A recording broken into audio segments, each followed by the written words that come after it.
Before the Fellowship was the greatest story you've never heard. I'm Dan. I'm Greg. I'm Cameron. Join us as we read and react to the Silmarillion by J.R.R. Tolkien. Last time we read from chapter 19. Beren made his way to Nargothrond and shared his story with Felagund. Felagund wisely saw his pursuit of the Silmarils would anger the sons of Feanor. Celagorm and Curufin opposed Beren and Felagund. Beren and Felagund, along with trusted companions, began their journey to capture the Silmarils. They disguised themselves as orcs and encountered Sauron, but ultimately were captured and imprisoned. Luthien left Doriath against the wishes of Thingol. The great Hound, Huan, found her, and Curufin and Celagorm tricked her into returning to Nargothrond, where they held her captive, hoping to let Beren and Felagund die. Luthien befriended Huan, and he helped her escape. Today, we continue chapter 19, beginning on page 174 of the second edition, and I'm going to take a sip out of my Lord of the Rings mug. Tea today. Rooibos. In the pits of Sauron, Beren and Felagund lay, and all their companions were now dead. But Sauron purposed to keep Felagund to the last, for he perceived that he was a Noldor of great and might and wisdom, and he deemed that in him lay the secret of their errand. But when the wolf came for Beren, Felagund put forth all his power and burst his bonds and wrestled with the werewolf and slew it with his hands and teeth, yet he himself was wounded to the death. Then he spoke to Beren, saying, I go now to my long rest in the timeless halls beyond the seas and the mountains of Aman. It will be long ere I am seen among the Noldor again, and it may be well that we shall not meet a second time in death or life, for the fates of our kindreds are apart. Farewell. He died in the dark in Tol-in-Goroth, whose great tower he himself had built. Thus King Finrod Felagund, fairest and most beloved of the house of Finwë, redeemed his oath, but Beren mourned deep beside him in despair. In that hour Luthien came, and standing upon the bridge that led to Sauron's isle, she sang a song that no walls of stone could hinder. Beren heard, and he thought that he had dreamed, for the stars shone above him, and in the trees nightingales were singing. And in answer he sang a song of challenge that he had made in praise of the seven stars, the sickle of the Valar that Vardar hung above the north as a sign for the fall of Morgoth. Then all strength left him, and he fell down into darkness. But Luthien heard his answering voice, and she sang then a song of great power. The wolves howled, and the isle trembled. Sauron stood in the high tower, wrapped in his black thought. But he smiled, hearing her voice, for he knew that it was the daughter of Melian. The fame of the beauty of Luthien and the wonder of her song had gone forth from Doriath. And he thought to make her captive and hand her over to the power of Morgoth, for his reward would be great. Therefore he sent a wolf to the bridge, but Huan slew it silently. Still Sauron sent others one by one, and one by one Huan took them by the throat and slew them. Then Sauron sent Drogalin, a dread beast, old in evil, lord and sire of the werewolves of Angband. His might was great, and the battle of Huan and Drogalin was long and fierce. Yet, at length, Drogalin escaped, and fleeing back into the tower, he died before Sauron's feet.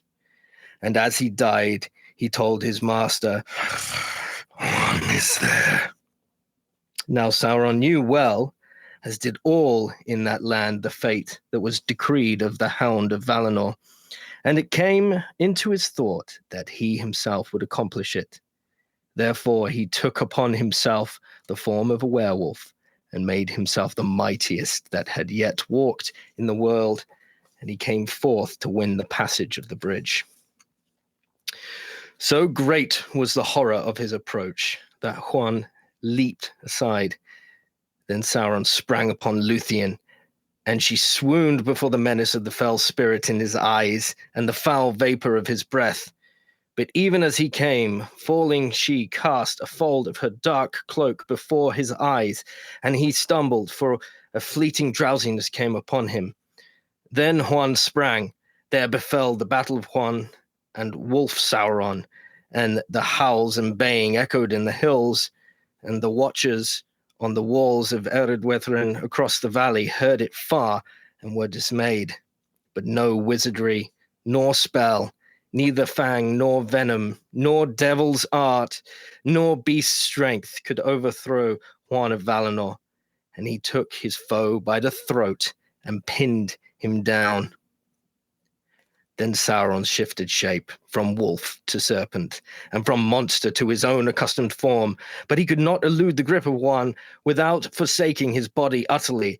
Ere his foul spirit left in its dark house, Luthien came to him and said that he should be stripped of his raiment of flesh, and his ghost be sent quaking back to Morgoth. And she said, "There everlasting thy naked self shall endure the torment of his scorn, pierced by his eyes, unless thou yield to me the mastery of thy tower." Then Sauron yielded himself, and Luthien took the mastery of the isle and all that was there.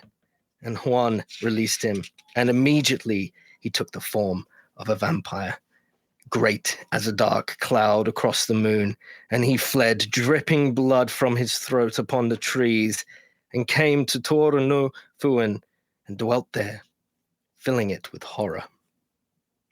Then Luthien stood upon the bridge, and declared her power, and the spell was loosed that bound stone to stone, and the gates were thrown down, and the walls opened, and the pits laid bare. And many thralls and captives came forth in wonder and dismay, shielding their eyes against the pale moonlight, for they had lain long in darkness of Sauron. But Beren came not. Therefore Huan and Luthien sought him in the isle, and Luthien found him mourning by Felagund. So deep was his anguish that he lay still and did not hear her feet. Then, thinking him already dead, she put her arms about him and fell into a dark forgetfulness. But Beren, coming back to the light, out of the pits of despair, lifted her up, and they looked again upon one another, and the day rising over the dark hills shone upon them. They buried the body of Felagund upon the hilltop of his own isle, and it was clean again. And the green grave of Finrod's Farfinsong, fairest of all the princes of the elves, remained inviolate, until the land was changed and broken, and foundered under destroying seas. But Finrod walks with Finarfin, his father, beneath the trees in Eldamar. Now Beren and Lúthien Tinúviel went free again, and together walked through the woods, renewing for a time their joy. And though winter came, it hurt them not, for flowers lingered where Luthien went, and the birds sang beneath the snow-clad hills. But Huan, being faithful, went back to Celegorm, his master, yet their love was less than before. There was tumult in Nargothrond, for thither now returned many elves that had been prisoners of the Isle of Sauron, and a clamour arose that no words of Celegorm could still. They lamented bitterly the fall of Felagund their king, saying that a maiden had dared that which the sons of Feanor had not dared to do. But many perceived that it was treachery rather than fear that had guided Celegorm and Curufin. Therefore the hearts of the people of Nargothrond were released from their dominion, and turned again to the house of Finarfin, and there they obeyed Orodreth. But he would not suffer them to slay the brothers, as some desired, for the spilling of kindred blood by kin would bind the curse of Mandos more closely upon them all. Yet neither bread nor rest would he grant to Celagorm and Curufin within his realm, and he swore that there should be little love between Nargothrond and the sons of Feanor thereafter. "Let it be so," said Celagorm, and there was a light of menace in his eyes. But Curufin smiled. They took horse and rode away like fire to find, if they might, their kindred in the east.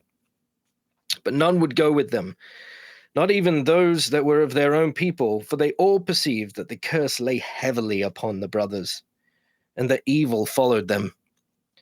In that time, Celebrimbor, the son of Curufin, repudiated the deeds of his father and remained in Nargothrond, yet Huan followed still the horse of Celagorm, his master. Northward they rode, for they intended in their haste to pass through Dimbar, along the north marches of Doriath, seeking the swiftest road to Himring, where Mithros their brother dwelt, and still they might hope with speed to traverse it, since it lay close to Doriath's borders, shunning Na Dongortheb and distant menace of the mountains of terror. Now it is told that Beren and Luthien came in their wanderings into the forest of Brethril, and drew near at last to the borders of Doriath. Then Beren took thought of his vow, and against his heart he resolved, when Luthien was come again with the safety of her own land, to set forth once more. But she was not willing to be parted from him again, saying, "You must choose, Beren, between these two, to relinquish the quest and your oath, and seek a life of wandering upon the face of earth, or to hold your word and challenge the power of darkness upon its throne. But on either road I shall go with you, and our doom shall be alike." Even as they spoke together of these things, walking without heed of aught else, Celagorm and Curufin rode up, hastening through the forest, and the brothers espied them, and knew them from afar. Then Celagorm turned his horse, and spurred it upon Beren, purposing to ride him down. But Curufin, swerving, stooped and lifted Luthien to his saddle, for he was strong and a cunning horseman. Then Beren sprang from before Celagorm, full upon the speeding horse of Curufin that passed him. And the leap of Beren is renowned among men and elves. He took Curufin by the throat from behind and hurled him backwards, and they fell to the ground together. The horse reared and fell, but Luthien was flung aside and lay upon the grass. Then Beren throttled Curufin, but death was near him, for Celagorm rode upon him with a spear. In that hour Huan forsook the service of Celagorm and sprang upon him, so that his horse swerved aside and would not approach Beren because of the terror of the great Hound. Celagorm cursed both Hound and horse, but Huan was unmoved. Then Luthien, rising, forbade the slaying of Curufin, but Beren despoiled him of his gear and weapons and took his knife, Angrist.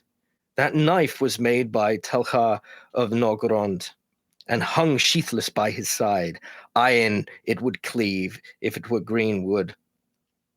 Then Beren, lifting Curufin, flung him from him, and bade him walk now back to his noble kinsfolk, who might teach him to turn his valor to worthier use. "Your horse," he said, "I keep for the service of Luthien, and it may be accounted happy to be free of such a master."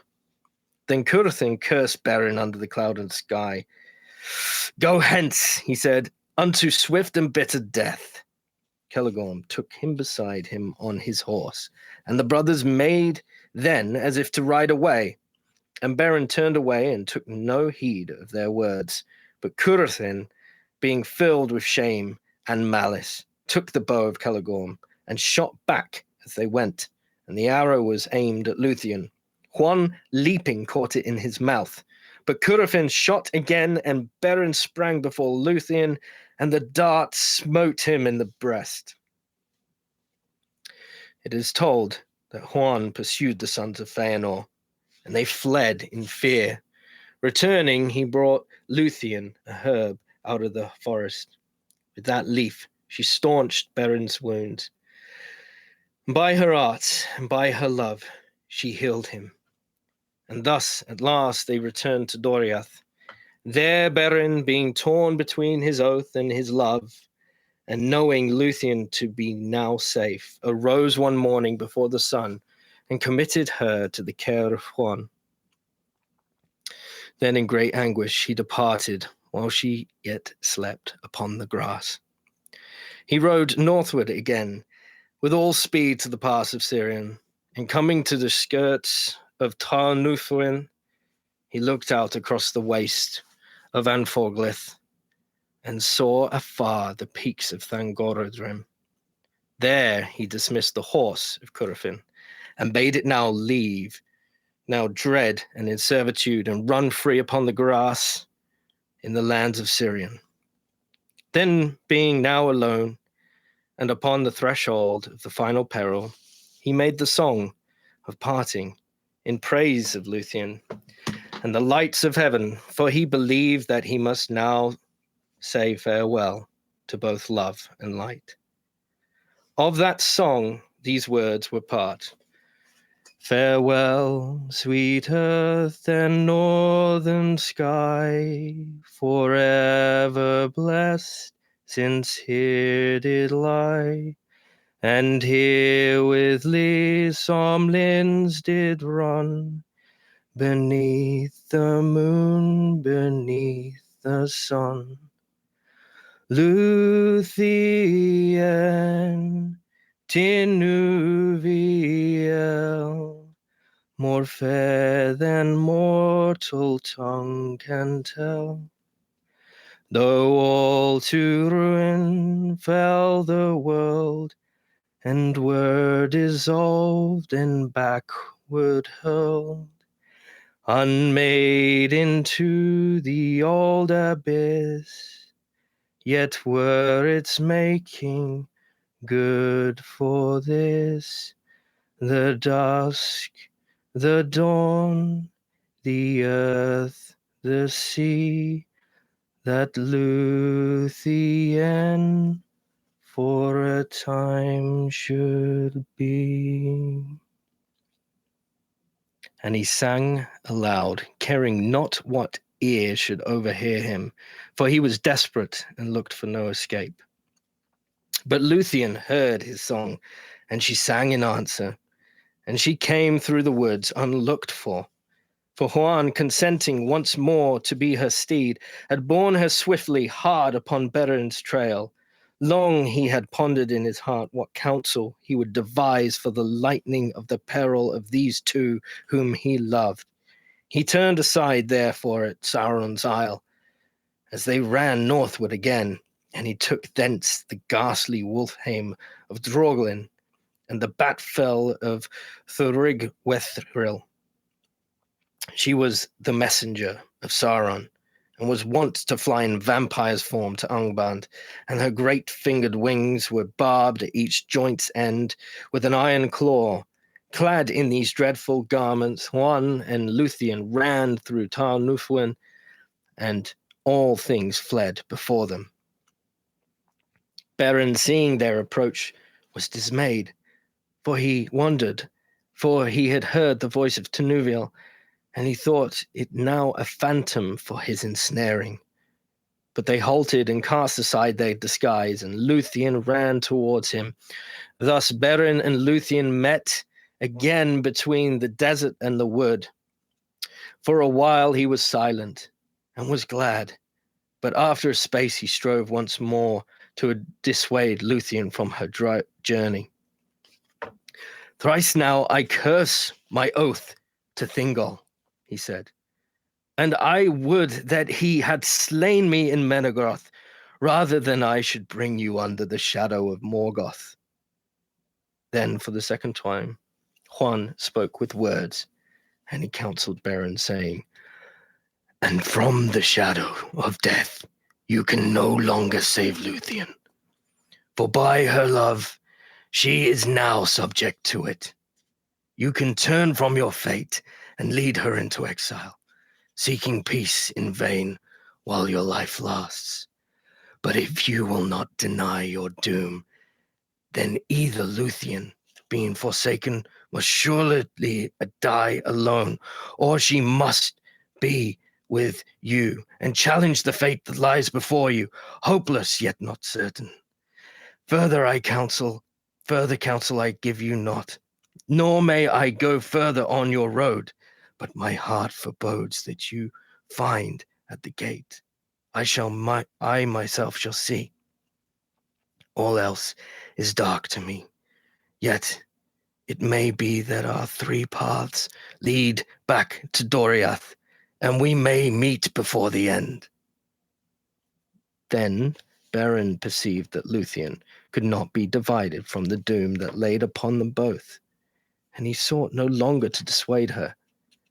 By the counsel of Huan and the arts of Luthien, he was arrayed now in the hame of Droglin, and she in the winged fell of Thuriga Wethril. Beren came in all things like a werewolf to look upon, save that in his eyes there shone a spirit grim indeed but clean, and horror was in his glance, and he saw upon his flank a bat-like creature clinging with creased wings. Then howling under the moon, he leapt down the hill, and the bat wheeled and flitted above him. That concludes our reading for today. Let's get a summary going.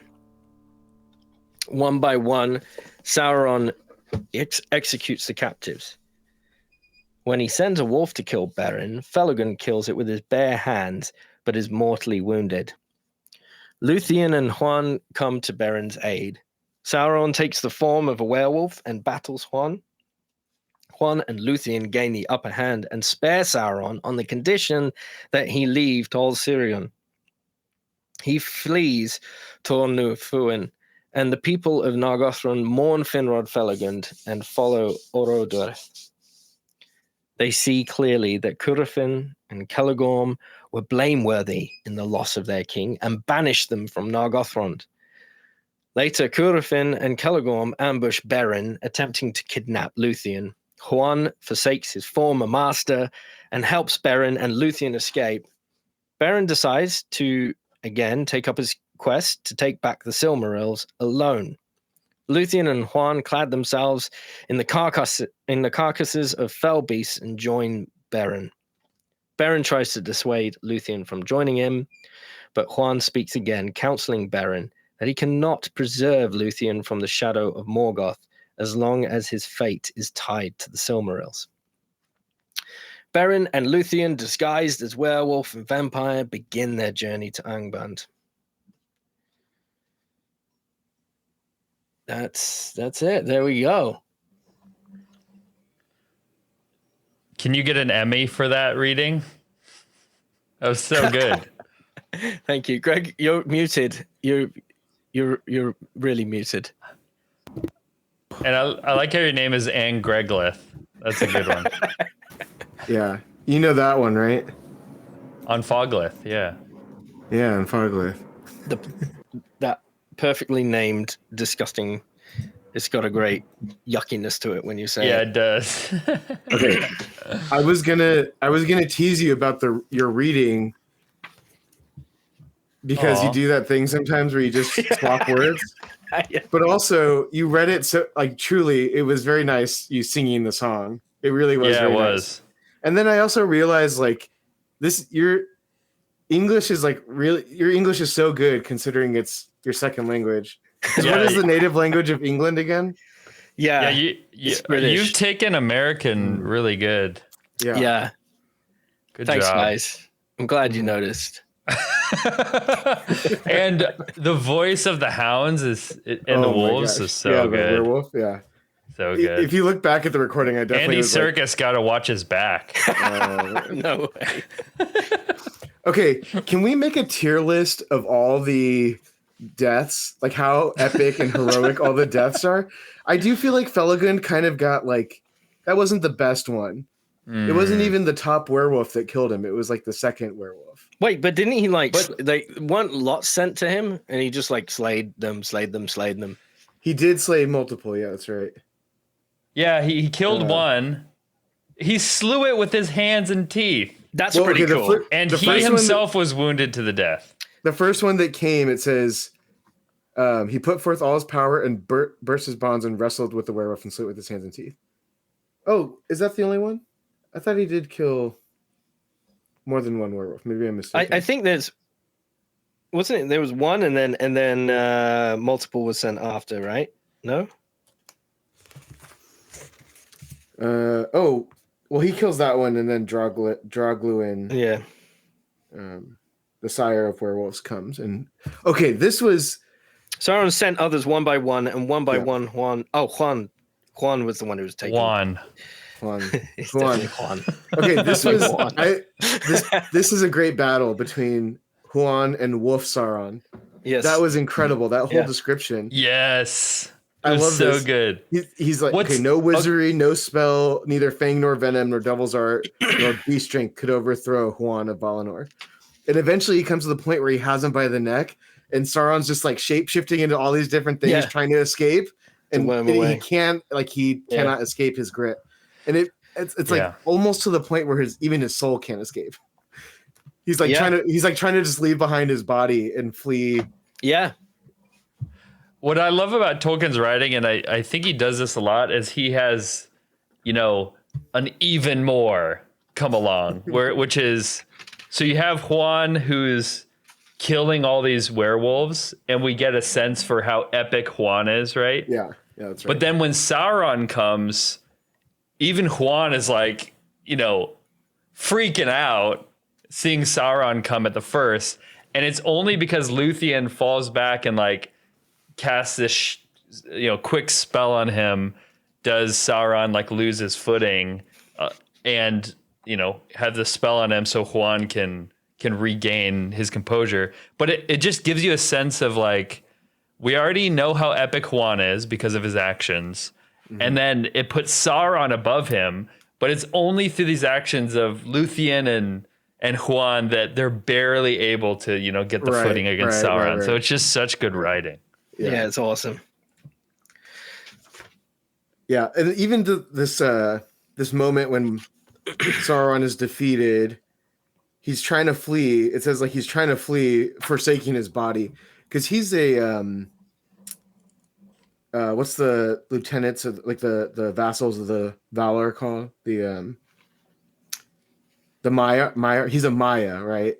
Sauron. Yeah. So he's similar, but similarly, he doesn't have he takes on a physical form, and he's known to shapeshift, and he's like at the point where he's ready to forsake that and flee back to Morgoth, just like his naked spirit self.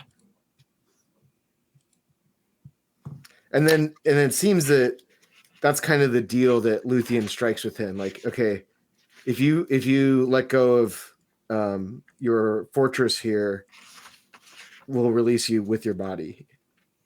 And then he does that. He accepts it and flies away, dripping blood as a vampire.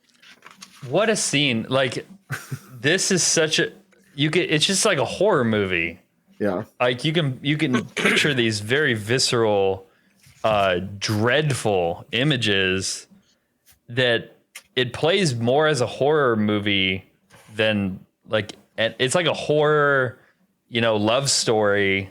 It's like a Greek epic myth. Like Titanic. Like Titanic. It felt like a Greek myth. Like Titanic. Like the second half of Titanic.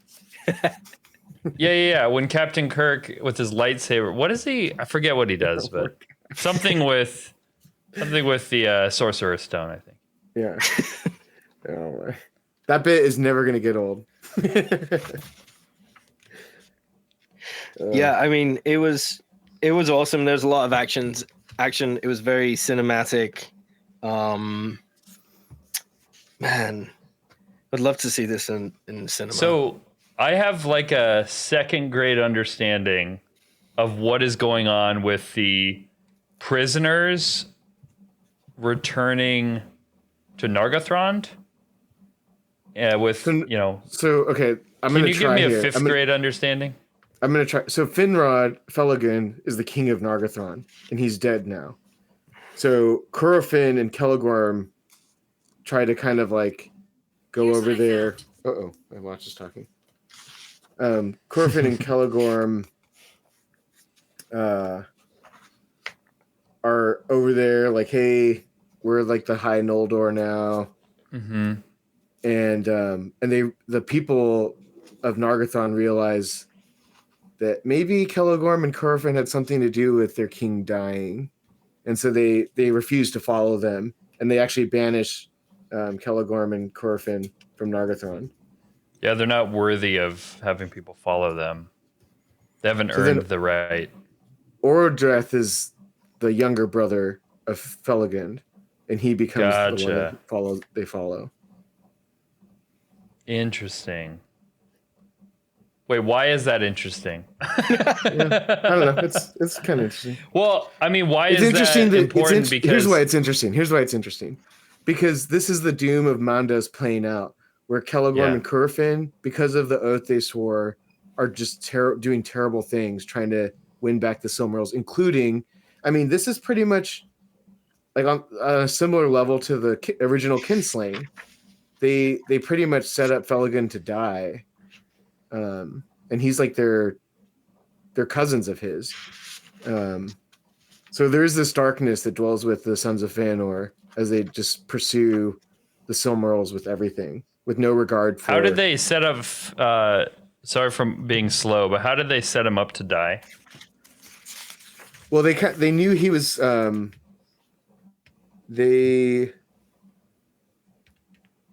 They did try to kill Beren, I think, at some point, or they captured Luthien. Yeah, that was later. They captured Luthien, and then she escaped, and let's see. It was in the last reading where. Gotcha. Well, we can look for that while someone else is talking. And Huan is their Hound, but he kind of goes against them eventually.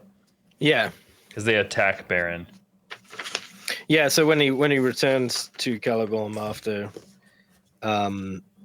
they were released, they're like, he's not loyal to him anymore.